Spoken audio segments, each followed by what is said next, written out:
I will be talking about navigating transition of care for adolescents with intestinal failure. We'll discuss some of the challenges and strategies for how to overcome them. These are my disclosures, the most relevant of which is that I do have funding from Takeda for a transition of care study that I initiated and am leading. Our learning objectives this morning will be to understand some of the challenges of transition of care in the adolescent patients with intestinal failure.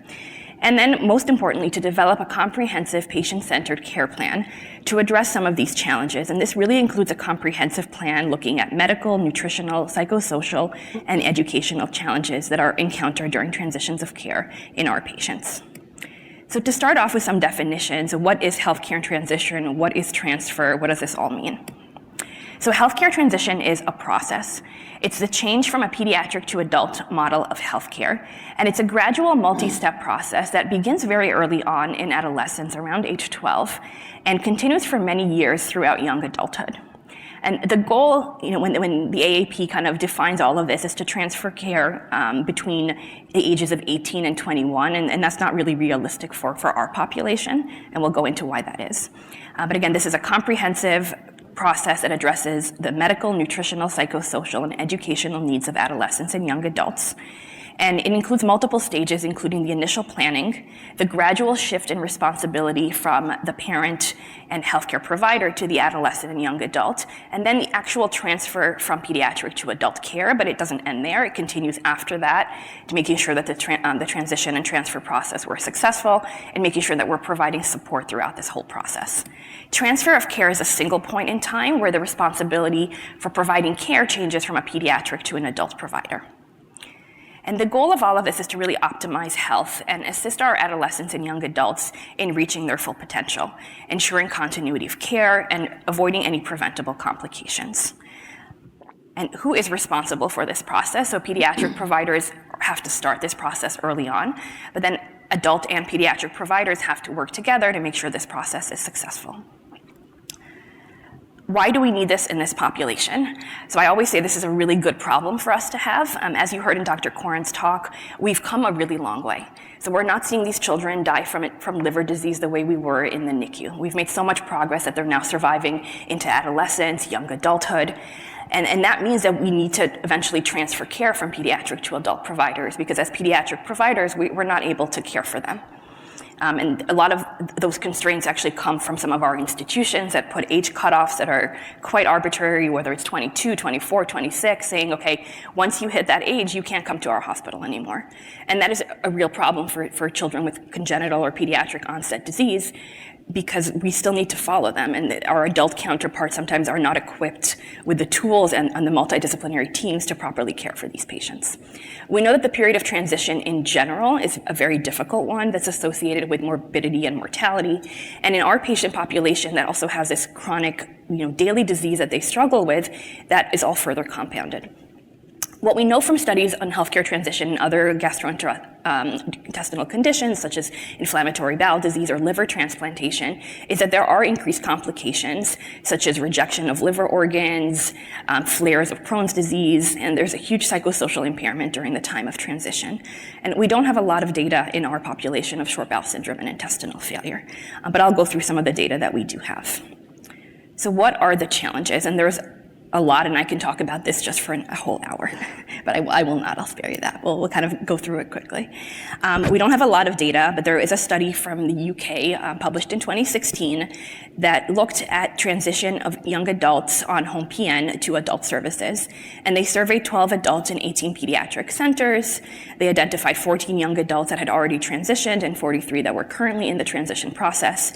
And the most frequent concerns raised were confusion around PN care routines and psychological problems at the time of transition. There's a recent survey that was published by Marie Newman and her group from the Gutsy Perspective, which are young adults that are struggling with all of this. And they surveyed 14 young adults, most of which had short bowel syndrome, asking about what is your quality of life and how has that changed from childhood through adolescence and young adulthood.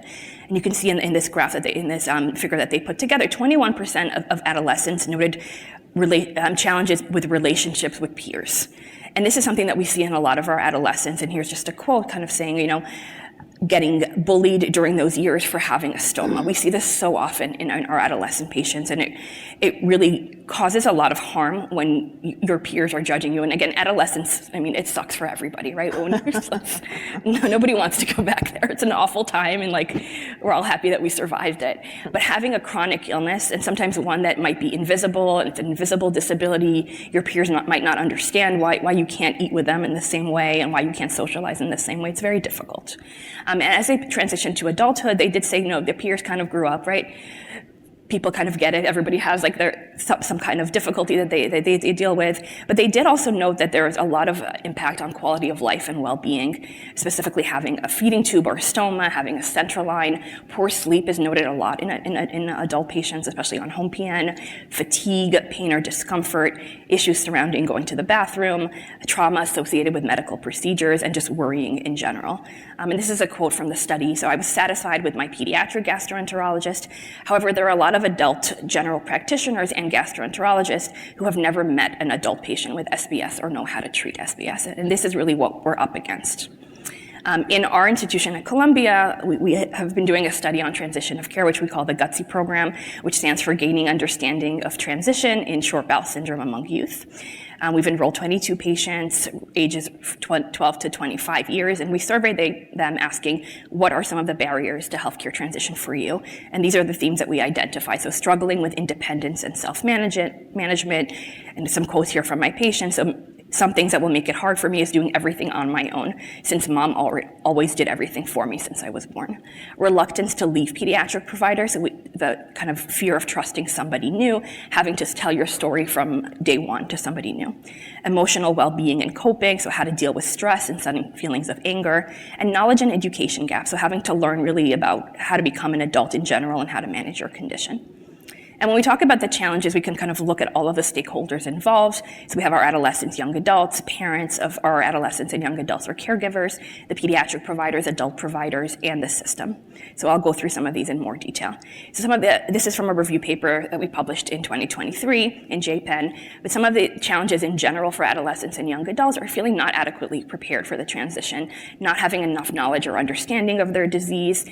And then the struggles of young adults and adolescents in general, right? They're not concerned about taking their medications, like they want to socialize with their peers, they have this invincibility mindset of, nothing's going to harm me, so I can stop taking these medications, especially vitamins. Like no one ever wants to take vitamins because you don't feel that really from day to day. If you don't take your vitamin D, you don't take your zinc, you're not going to see the consequences as immediately as maybe like the Imodium medication.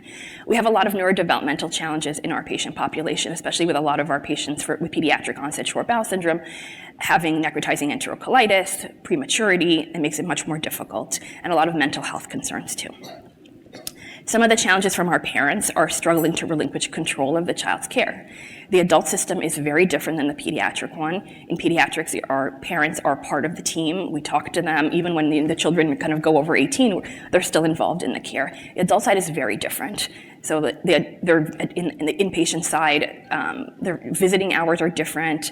I mentioned this story yesterday that one of my patients had to have surgery at age 24, all of a sudden, had to have another intestinal resection.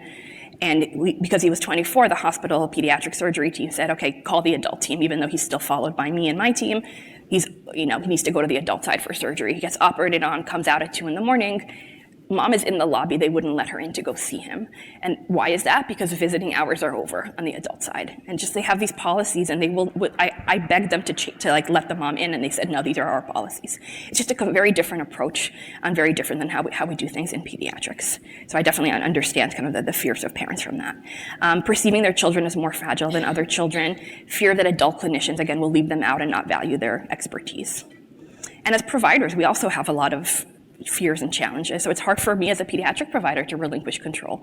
We've invested so much in these patients. I have some patients that I followed for 13 years. To suddenly trust a new team with them or a new provider is difficult. We fail to assess them for transition readiness and fail to screen them for mental health conditions. And for adult providers, there are challenges as well. We don't have enough adult providers that specialize in this field. And again, it's very different. Pediatric onset short bowel syndrome and intestinal failure are different than adult onset. It's a different approach to someone who's had this their whole life. versus somebody who kind of had a quote-unquote normal life and then had an insult that caused this. It's a different approach and kind of a different way that we also kind of manage the family aspect of it in pediatrics. And then not having a multidisciplinary team is more common on the adult side, and that makes it very challenging. And then we have a lot of systemic challenges that we're up against. So time constraints, we're all very busy, and again, not having that team, not having good communication, lack of reimbursement, so visits with new patients, visits with adults that have a lot of psychosocial kind of issues going around that, and transition visits in general are much more time consuming than a follow-up of a new patient for constipation, right? So this does take time, and I'll go into kind of a little bit more about how reimbursement works. So how can we help with all of this? So when we talk about the strategies, we have to look at all of the stakeholders and make sure that we're addressing every single one of these. When I asked my patients, what are some of your goals for healthcare transition so we could help guide our program, they mentioned wanting practical life skills and independence. And I love this quote from one of my teenagers. So he wants to know how to use a credit card, how to pay taxes. I don't know why he wants to know that, but how to get a girlfriend that loves me for who I am. And that's what he's thinking about, right? So those are the things we need to talk about, how to actually become an adult, and then how do you become an adult that is now also just managing a chronic disease. Medical knowledge and understanding, really wanting to know, why do I have these scars? Like, what happened to me when I was a baby? And some of my patients will tell me, like, it's hard to ask my mom because she doesn't want to go back there. She won't even tell me what happened. And I know there were stuff. I have these scars. I know like what actually happened. And one of my patients wanted to go through all of her op notes. That she wanted that level of detail. And some patients might not want that, but so you have to kind of meet them where they're at. They want self-management skills. So how do I actually manage my nutrition? How do I eat the 4,000 calories you're telling me to eat? How do I remember to take my 15 medications? And then future health, what will my future look like? And some of these questions we don't have answers to, but how will this all affect me when I get older? Talking a little bit about long-term outcomes, like these are things we need data on. Becoming pregnant, right? These are things we don't really talk about in pediatrics, but these are valid concerns for our young adults. So I've kind of created a framework called Transition for how we can think about this. So using this as an acronym for kind of the things we need to think about for building our transition of care programs. So the first one is being timely. So this has to start early, and they say around age 12, and in some of our more mature patients, it might even be earlier. But making sure that we have adequate time to have these discussions. And why are we talking about this at 12? We're not actually transferring a patient at 12, but this is when we're starting to work on those skills of independence, autonomy, making sure that they're asking questions. And the biggest point I want to highlight here is that we have to avoid transfer during periods of instability. And in the example that I gave, my 24-year-old patient who had to have emergency surgery, that's not the time now for him to go to the adult hospital for the first time, meet the adult team for the first time. That's just a recipe for disaster. And he went over there and had such an awful experience and told me, I'm sticking with you. You're never getting rid of me. Like, I'm never going back there. And we don't want that, right? Because that's not realistic. I cannot admit him to the hospital now. Now he's 27. They will not let me admit him. I can't do procedures on him anymore. So we have to kind of figure out how to do this and how to not have these transfers be during emergency situations. We have to be resourceful. So Got Transition is a really great website that has a lot of tools on transition of care for in general. It's not disease specific, and it gives a lot of tips. There are a lot of free tools that you can download, so we don't have to reinvent the wheel every time on how to do this. And then what we really need to do is create a transition network of pediatric and adult SBS providers. So we do have like one for pediatrics. We kind of know who the providers are. We know each other. We know who the centers are. But who are our adult counterparts? And they might not be gastroenterologists or surgeons that are managing it. It might be an oncologist. It might be an NP, a PCP somewhere. It might be a nephrologist. It's very different on the adult side, and we just don't know even who to transition and transfer our patients to. We want to provide care that is all-encompassing, so really looking at all of those aspects that I mentioned before, so not just nutrition, but looking at the psychosocial aspect, making sure that we're transitioning care and all the other subspecialists, so some of our patients might have 10 other providers that they follow with. We want to make sure that we're making all of those transitions and transfers, and not at the same time, right? We're not going to switch every single subspecialty in the same week. We want to do this gradually. This needs to be navigated. Someone has to be in charge of this process. And that could be the physician that's leading the team. It could be a separate dedicated social worker or transition coordinator. In our program, we have a research coordinator who's helping us with this. It needs to be structured. And again, you can use the 6 core elements of healthcare transition from Got Transition to help guide how to develop this. So kind of thinking about your own institution, how do we want to do this? How are we going to track and monitor progress? How will we assess transition readiness? Who are the adult counterparts? How are we going to kind of actually do it at our center? And making sure that we're having very good communication with the adult team. we want to be interdisciplinary, the same way that we manage patients, and we have proven in pediatrics that multidisciplinary teams improve survival, right? There's several papers published on that. It's the same for transition of care. This has to be a team approach. And if possible, if you have an adult counterpart at your own institution or somebody local, the best way to do this would be to have a joint visit. And that kind of eliminates a lot of the fear, I think, from the pediatric patients and their parents that they're going to go to somebody new. If you're in the room sitting with them, I think it'll make it a lot easier. And we have telehealth now, so even if you're further away and you can't physically go, you can just have a joint telehealth visit and make sure that the patients are being supported and that the adult providers are feeling supported. Teaching. Talking about what is your disease? How do you control your disease? How do you contact your provider? How do you go into the portal, put in a question? How do you actually refill your medications? All of those kind of nitty-gritty things, like how do you actually do all of those things? Self-management of daily tasks, appropriate healthcare utilization, to avoid just going to the ER when you're vomiting. How do you contact your provider? When do you contact them? And how do we prevent hospitalizations? And then looking at a physically and mentally healthy lifestyle in general. And talking about sexuality and reproductive health, I think we don't do a good job addressing that in pediatrics in general in our patients, but talking about this with our patients, and how do you do this when you're struggling with having an ostomy and having a central, and these are honest discussions we need to have. Making this individualized, so as everything with intestinal failure, it is not one size fits all. It's the same for transition of care. Patients are going to have different needs, are going to have different learning abilities. Some of our patients, again, are delayed because of prematurity. So they might have a very short attention span. So we've put together at Columbia like a 2-hour curriculum, and one of my patients, after 5 minutes she's done, she can't pay attention anymore. So we really have to tailor it to her and have more visits. And my research coordinator will spend more time with her, kind of one-on-one, going through some of these things. And the one-on-one time is really crucial for our adolescent patients. We want to start this early. So around age 12, even if it's for 2 minutes, just taking the child outside of the room or having the parents step out to just have that opportunity to really have face time with the child, see what questions they have. And for adolescents, there might be things that they don't feel comfortable talking about in front of their parents or questions they don't feel comfortable asking. And then we have to be open to suggestions. So kind of seeking feedback. This is new to all of us, and then continuously like changing and improving our programs. And finally, nurturing. So we want to focus on transition of the therapeutic relationship rather than just transition of nutrition, medical, and surgical care only. We want to nurture our patients to becoming as independent and self-sufficient in disease management as per their cognitive abilities. And nurturing patients should not translate into enabling or coddling them into adulthood. So there is a fine line between that. We want to kind of hold their hand, but make like stepwise approach, advancements towards leading them to become independent and empowering them to take on more responsibility for their care.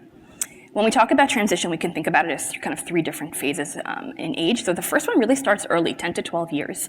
And you can see over here how the role of the parent and child changes. The parent starts off being the manager, doing everything, switching to becoming the supervisor during the middle transition teen years, and then being a consultant. And I want to point out over here again that we're not eliminating the parents from the equation, and we should not be when we're transitioning them to adults. Parents are still so valuable to how we manage our patients. The role just changes. And we want to make sure that the parents are aware of that. The child role changes from beginning to participate to being the manager with supervision, and then being the manager with minimal or no supervision, but again, having their parents and their providers as consultants for them.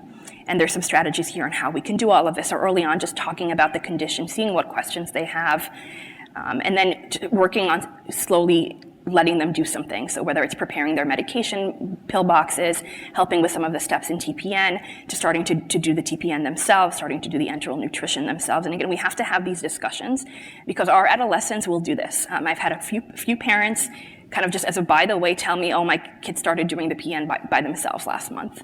And okay, that sounds great, congratulations, wonderful. One of my patients showed up with a thiamine deficiency. And all we could figure out was the only change was that he started doing his PN a month before. And there was probably something in the steps of how you have to withdraw the multivitamins. There was probably something that he just didn't know how to do correctly, because that was the only change, and suddenly after 17 years he had a thiamine deficiency.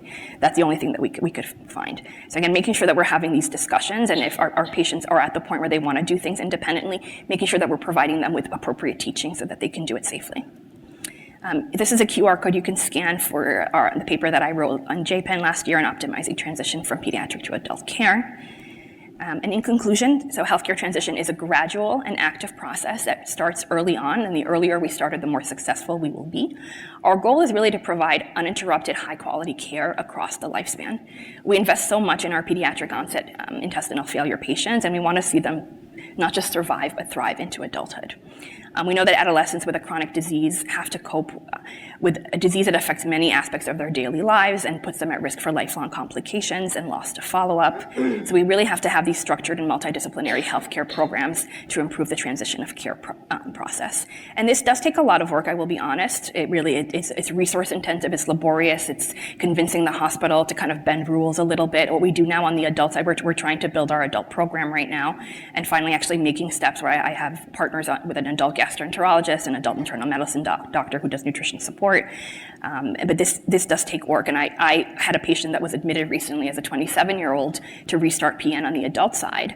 And I was actually the pediatric consult. So I was able to see her on the adult side and help in that transition process. Because again, this was a sudden thing that she suddenly needed to go back on PN at age 27. And I didn't want the adult team to just meet her for the first time in that setting. So that would really kind of open the door for me to work closely with the adult team.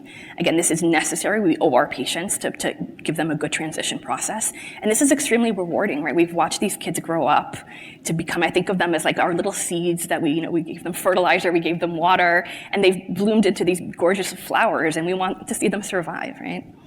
And thrive, like I said. So I'm going to end this with a call to action that we really need adult providers to partner with us. We need people that are interested in pediatric onset intestinal failure and people that can continue their care.